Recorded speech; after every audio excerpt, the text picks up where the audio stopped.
Good afternoon, everyone. Romney Smith at WTOC for the News Now. This is where we bring you local, regional, and national stories that we're following. Just to keep you in the loop, thank you so much for giving us just a few minutes of your time so we can just rapidly go through everything. We're on various platforms. That includes our website, WTOC.com, the WTOC apps, Amazon Fire, Roku, Twitter, Facebook. And Facebook is where I want to say hello specifically because that's where you can interact with us live. Leave a comment, ask a question, or simply leave a waving emoji. Let me know you're watching. I certainly appreciate those of you who are already on, like Joy Smith, Megan Sprowson, Amy Claxton, Janet Lavender, and more. All right, so as we all know, farming is a major industry in this part of Georgia, and it's a major topic in Washington, D.C. right now as well. WTOC's bureau reporter Dal Kennedy has a preview of his story on farming tonight. One of the things I'm working on today is the farm bill that's in this Capitol right now in Washington being debated back and forth. What kind of version will pass? What are farmers needing out of whatever does pass? We'll have that story coming up tonight on The News. Speaking of laws, Savannah's new city marijuana ordinance also in effect. I got a question from Facebook saying, what's the new law? Here it is.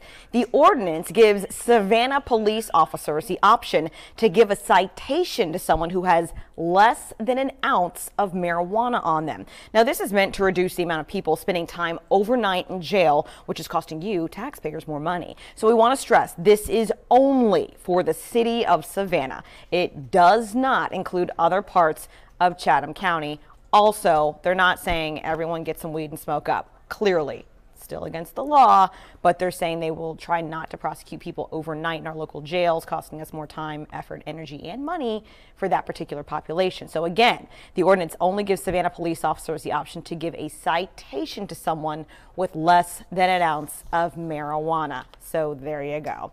Also, early voting starts today for the Georgia primary runoff. Republican voters will have their choice of their nominee for governor. Of course, that's the biggest race in the state that we're all focusing right now, especially Georgia's Lieutenant Governor Casey Cagle facing Georgia's Secretary of State Brian Kemp. Again, that's on July 24th. The winner will go on the ballot against the Democratic nominee Stacey Abrams in the November general election. So for those of you who would like to vote early, you can certainly do so right now. Mark it off your to-do list. That way you don't have to fight anyone in line or potentially park, and there's a lot of people inside. So just get that over with early. Also, we want to hit on some international news right now. Rescue teams in Thailand have found 12 missing boys and their assistant coach inside a cave. Now, why is this big news? Because they've been missing for 9 days. So as you can imagine, more than a week goes by. They've got international crews, including U.S. Navy SEALs, looking for them, and they found them alive. You're looking at video from a Thai Navy SEAL right now. Divers were in 500 meters of the chamber containing an elevated rock mound nicknamed Pattaya Beach. Now, they think that it provided the boys and their assistant coach with refuge when rains flooded the cave, blocking the way out. That's why so many people thought that this team was actually dead, because it rained and it would flood the cave. But they went to this little area. Very smart for them. Again, an international search has been underway for more than a week. Happy to say that both U.S. Navy SEALs and Thai Navy SEALs got together and found the 12 boys and their coach. Really good news and pretty incredible video as well. And I'm so glad that nowadays they all have the body cameras on them so you can see exactly what they're seeing in the moment. Quite incredible. Makes me smile. Absolutely love it. All right. So, of course, you know, this week is a holiday, and as we get closer to the 4th of July, veterinarians are asking you to be aware of your pet and your neighbor's pet. So the 4th of July, of course, one of the biggest holidays. And it's a big day for runaway pets. They're typically the busiest time of the year at shelters because loud noises like fireworks often can cause dogs to run away, and then they end up either getting hurt in the street or just becoming lost and wind up at a local shelter or humane society. So vets say to look out for your furry friends if they're cowering, hiding, shaking, panting heavily, or not really acting like themselves. Those are signs of fear and anxiety. If you're traveling this year, here's another recommendation from a local vet. Make sure that you have all your pet's health information. Make sure that you have all their medications in advance, so that you're not caught in a hard place when you're away from home. And then also make sure you take up-to-date pictures of your pet, just in case they get out. The 4th of July is also a tough day for some veterans. Experts say if you have a vet as a neighbor, have a conversation about them about fireworks so they can also plan accordingly. A lot of them might get jarred with PTSD symptoms and memories of their wartime, so just watch out for them as well. We certainly want to make sure that our neighbors who are veterans are safe and okay mentally and emotionally during a time when we think it's fun to celebrate fireworks. Some of them might be a little bit more sensitive to the noise, so always good to check on our local vets.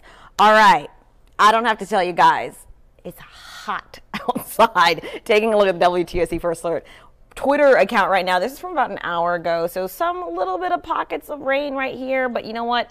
It's not that bad. I also want to show you the hour-by-hour Savannah rain. This is why I'm paying attention, because we have a slight chance, between 25%, 30% right now. It's going to go down a little bit the later we get. You know, a lot of us want the rain, cools us down, gets rid of some of the bugs and the little rodents that are around.